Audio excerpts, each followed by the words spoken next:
কোঠাটোৰ আঁৰৰ বজাঘৰটোত থকা আইতাজনীক সুধিবা, জীৱন কি?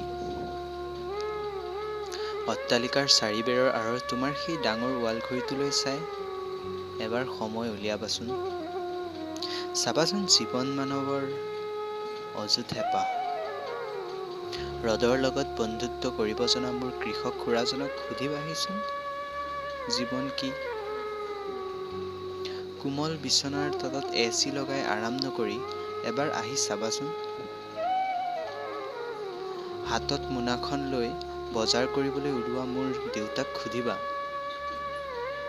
জীৱন কি? মোবাইলৰ ডিছপ্লেৰ সেই পাচলিবোৰ এবাৰ নিজে কিনি চাবাহিচোন। হেৰা যন্ত্ৰ যেন মানৱ, আহিবাচোন এবাৰ সুধিবাহি।